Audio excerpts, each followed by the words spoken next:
যাবে না। কৃষকদের দাবিতে আমাদের লড়াই চলছেই চলবে। কৃষকদের যুক্তিগত লড়াই দাবিতে আমাদের লড়াই চলছেই চলবে।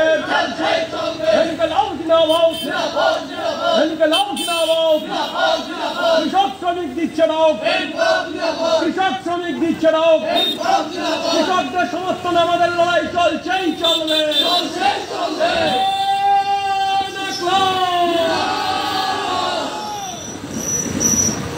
কমরেডস, আপনারা সবাই লাইনে সুশৃঙ্খলভাবে দাঁড়াবেন, এই অনুরোধ আপনাদের কাছে রাখছি। এখন আমাদের কর্মসূচি শুরু হবে। এই কর্মসূচি শুরু সম্পর্কে পরিচালনা গোটা বিষয় করবেন আমাদের রাজ্য কমিটি সারা ভারত কৃষক সভার সম্পাদক কমরেড পবিত্র কর।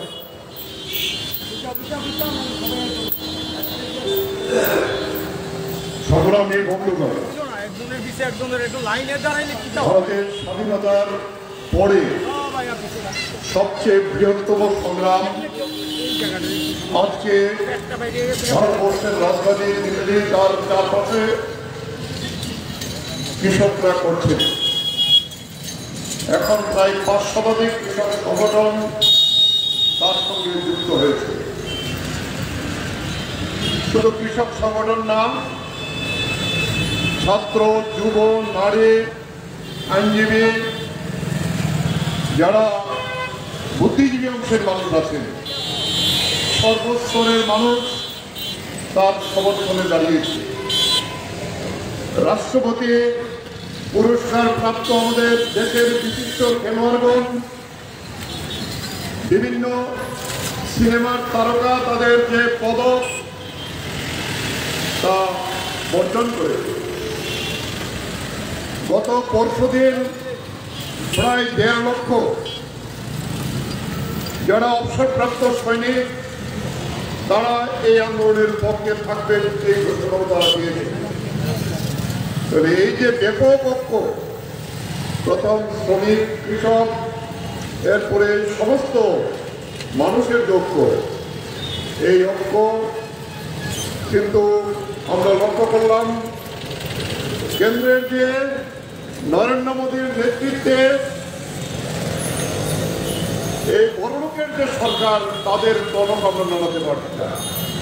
প্রধানমন্ত্রী এখন প্রতিদিন সকাল, বিকাল, রাত্রে কৃষকদের জন্য মায়া কান্না কাটছে, কিন্তু কৃষি আইন বাতিল করার জন্য এই যে দাবি উঠেছে যে কৃষি আইন আমাদের দেশের কৃষক এবং কৃষিকে আমাদের দেশের আদানির মতো যারা দেশের পুঁজিপতি কর্পোরেট যারা তাদের হাতে তুলে দেওয়ার জন্যই এই আইন বাতিল করার জন্য কথা বলছে।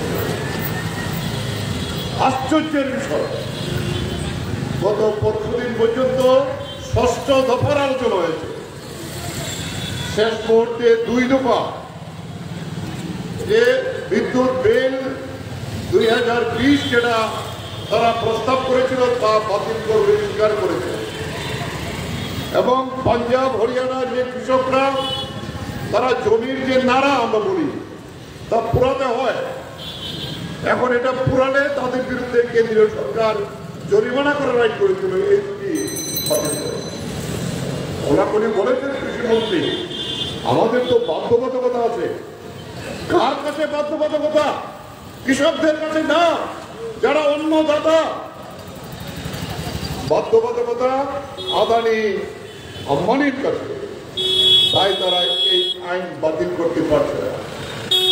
এই আইন তৈরি হওয়ার আগে বিভিন্ন মিডিয়াতে এসেছে আদানি, আম্বানির দেশের বিভিন্ন প্রান্তে খাদ্য গুদাম তৈরি করে ফেলেছে। আমাদের কাছে খবর আছে আমাদের দেশের ধান, গম আমরা এখন পর্যাপ্ত উৎপাদন করি, কিন্তু বিদেশে যারা আমেরিকান, অস্ট্রেলিয়ান বিভিন্ন পুঁজিপতিরা যারা খাদ্যশস্য বিক্রি করে, আমরা যদি ধান, গম করি তাহলে তাদের খাদ্য আমাদের দেশে বিক্রি করতে পারবে না। তাই আমাদের জমিতে ধান, গম না করে অর্থকরী ফসল করবে, তাদের নাকি লাভ হবে কৃষক। করতে, এই নাম আমরা চাই না। কৃষক চায় তার অধিকার। এই যে কৃষি আইন তা বাতিল যতক্ষণ পর্যন্ত না হয়, গত পরশু দিনের আলোচনার পরেও তারা বলেছেন যে আমরা এই আন্দোলন চালিয়ে যাব, অঙ্গীকার করেছেন। তাই সর্বভারতীয় এই কৃষক সংগঠনের যৌথ আহ্বানে আজকে ইংরেজি নববর্ষ উৎসবের দিন, কিন্তু আমাদের কাছে উৎসব না, আমাদের কাছে আজকে এটা শপথ নেবার দিন। তাই আমরা এই কর্মসূচি আমাদের রাজ্যেও এখন পর্যন্ত যদিও খবর প্রায় 50-এর অধিক স্থানে হচ্ছে। আগরতলায় কেন্দ্রীয়ভাবে আমরা এখানে করছি। আমি যে সমস্ত সংগঠন অংশগ্রহণ করেছেন তাদের অভিনন্দন জানাবো। এখন প্রথমে আমরা সংবিধানের যে প্রস্তাবনা এইটা পাঠ করবে প্রাক্তন সাংসদ এবং আমাদের রাজ্যের বর্তমান কৃষক নেতা মতিলাল সরকার। তার অব্যবহিত পড়ে সেখানে আমাদের যে মূল শপথ, এই শপথটা পাঠ করাবেন সারা ভারত কৃষক সভার রাজ্য কমিটির সভাপতি অপর চট্টোপাধ্যায়। আমি এখন মতিলাল সরকার মহাশয়কে ওনার প্রস্তাবনা পাঠ করার জন্য অনুরোধ করব। এটা যখন পাঠ করবে তখন আপনারা মুষ্টিবদ্ধ হাতে দাঁড়াবেন। এর প্রতি শপথ নেওয়া না, তবে রঘুরদেবতা যখন বলবেন তখন আমরা হাত প্রসারিত করে সবাই এই শপথ রাখেন।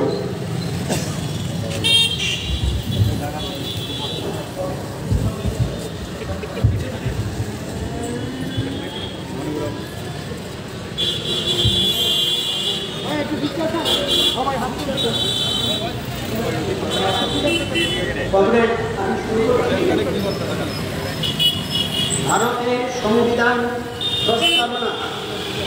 আমরা ভারতের জনগণ ভারতকে একটি সার্বভৌম সমাজতান্ত্রিক ধর্ম নিরপেক্ষ গণতান্ত্রিক সাধারণতন্ত্ররূপে গড়ে তুলতে এবং তার সকল নাগরিক যাতে সামাজিক, অর্থনৈতিক ও রাজনৈতিক ন্যায় বিচার, চিন্তা, মত প্রকাশ, বিশ্বাস, ধর্ম এবং উপাসনার স্বাধীনতা, সামাজিক প্রতিষ্ঠা অর্জন ও সুযোগের সমতা প্রতিষ্ঠা এবং তাদের সকলের মধ্যে ব্যক্তির মর্যাদা এবং জাতীয় ঐক্য ও সংহতি সুনিশ্চিতকরণের মাধ্যমে তাদের মধ্যে যাতে ভ্রাতৃত্বের ভাব গড়ে ওঠে, তার জন্য সত্যনিষ্ঠার সঙ্গে সকল গ্রহণ করে আমাদের গণপরিষদে আজ 1949 সালের 26শে নভেম্বর এতদ দ্বারা এই সংবিধান গ্রহণ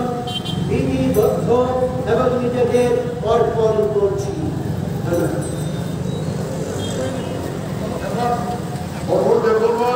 শপথ পাঠ করবেন। আপনার ডান হাত সামনে প্রসারিত করে সাথে শপথের সঙ্গে আপনারা বলবেন।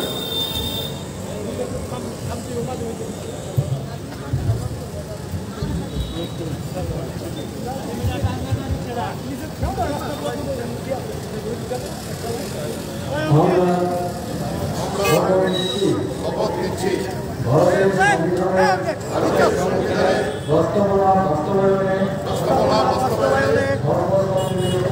সর্বশক্তি নিয়োগ করব। আমরা শপথ নিচ্ছি আমাদের স্বাধীনতা সংগ্রামী এবং পরবর্তী কৃষক আন্দোলনের শহীদদের আত্মত্যাগ থেকে কেন্দ্রীয় সরকারের তিন কৃষি আইনের প্রতিবাদে কৃষকের সমর্থন করব। এই আইন সরকারের এই সমর্থন চালিয়ে যাবে। আমরা শপথ নিচ্ছি সরকারের হাত থেকে আমাদের কৃষিক্ষেত্র এবং গ্রামকে বাঁচাতে লড়াই চালিয়ে যাব। দেশের খাদ্য নিরাপত্তা এবং স্বনির্ভরতা রক্ষায় লড়াই চালিয়ে যাব। আমরা শপথ নিচ্ছি তিন কৃষি আইন ও বিদ্যুৎ সংশোধনী বিল এবং কৃষি পণ্যের উৎপাদন খরচে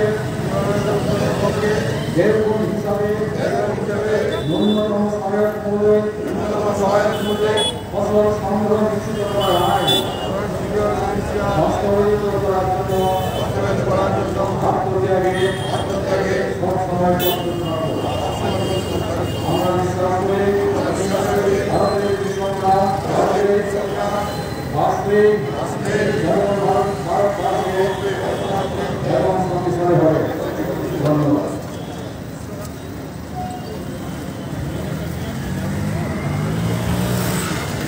সারা ভারত কৃষক সংগ্রাম সমন্বয় সমিতি ডাক দিয়েছে কৃষক বাঁচাও দেশ বাঁচাও। সারা ভারত কৃষক সংগ্রাম সমন্বয় সমিতি ডাক দিয়েছে কৃষক বাঁচাও দেশ বাঁচাও। মোদী সরকারের কৃষক বিরোধী নীতির বিরুদ্ধে কৃষক বিরোধী কৃষি আইন বাতিল করো, জনবিরোধী বিদ্যুৎ বিল 2020 বাতিল করো, কৃষি আইন ও বিদ্যুৎ বিল বাতিলের দাবিতে সংগ্রাম। শান্তিপূর্ণ সংগ্রামী কৃষকদের সম্পর্কে বিজেপি ও মোদী সরকারের মিথ্যাচারের বিরুদ্ধে, সংগ্রামী কৃষকদের সম্পর্কে বিজেপির মিথ্যা অপবাদকে ধিক্কার। সংগ্রামী কৃষকদের সম্পর্কে বিজেপির মিথ্যা অপবাদকে ধিক্কার। দেশি বিদেশি ধনীদের স্বার্থ রক্ষাকারী কেন্দ্রীয় সরকারের কৃষি আইন মানছি না, মানব না। প্রচন্ড ঠান্ডা 1 মাস ধরে দিল্লিতে রাস্তায় অবরোধকারী কৃষকদের প্রতি মোদী সরকারের অমানবিক আচরণকে ধিক্কার। মোদী সরকার জেনে রাখো, কোনো অপকৌশলেই দিল্লির কৃষক সংগ্রামকে দমন করা যাবে না। দিল্লিতে কৃষক আন্দোলনকে দমন করার ষড়যন্ত্র ব্যর্থ করুন। দাবি আদায় না হওয়া পর্যন্ত আমাদের সংগ্রাম চলছেই চলবে। দাবি আদায় না হওয়া পর্যন্ত আমাদের সংগ্রাম চলছেই চলবে। ইনকিলাব জিন্দাবাদ। কৃষক শ্রমিক ঐক্য দিচ্ছে ডাক। কৃষক শ্রমিক ও অন্যান্য গণসংগঠনের ঐক্য দিচ্ছে ডাক। ইনকিলাব জিন্দাবাদ। সংগ্রামী বন্ধুগণ, যে সমস্ত কৃষক, শ্রমিক, মহিলা, আইনজীবী, ছাত্র, যুব এবং বিভিন্ন অংশের জনগণ আজকের এই শপথ অনুষ্ঠানে অংশগ্রহণ করেছেন, সারা ভারত কৃষক সংঘর্ষ সমন্বয় কমিটির পক্ষ থেকে আমরা আপনাদের সংগ্রামী অভিনন্দন জানাই। শুধু একটা কথা বলবো, ইতিমধ্যে আমরা দিল্লিতে আন্দোলনরত কৃষকদের জন্য 50,000 টাকা ত্রিপুরা থেকে আমরা প্রেরণ করেছি। আমরা সিদ্ধান্ত নিয়েছি আরো যারা আপনারা এই টাকা কৃষক আন্দোলনের সমর্থনে দিতে চান, আমাদের অফিসে সেখানে আছে, আপনারা স্বেচ্ছায় এসে দিতে পারেন, অথবা দিল্লিতে সরাসরি আপনারা আমাদের ব্যাংক অ্যাকাউন্ট আছে, এটা আমরা খবরের কাগজে দিয়েছে, সেখানেও সরাসরি আপনারা পাঠাতে পারেন। আমরা ইতিমধ্যে সিদ্ধান্ত নিয়েছে প্রতিটি গ্রাম থেকে, প্রতিটি আমাদের ইউনিট তারা ন্যূনতম 100 টাকা করে এই কৃষক আন্দোলনের জন্য পাঠাবে। আমি আগরতলার ব্যবসায়ী, আগরতলার বিভিন্ন জনগণ আপনাদের কাছে আবেদন করব, এই আন্দোলনের পাশে শুধু এই সমর্থন না, আমাদের তাদের সাহায্য করার জন্য আপনারা দাঁড়াবেন।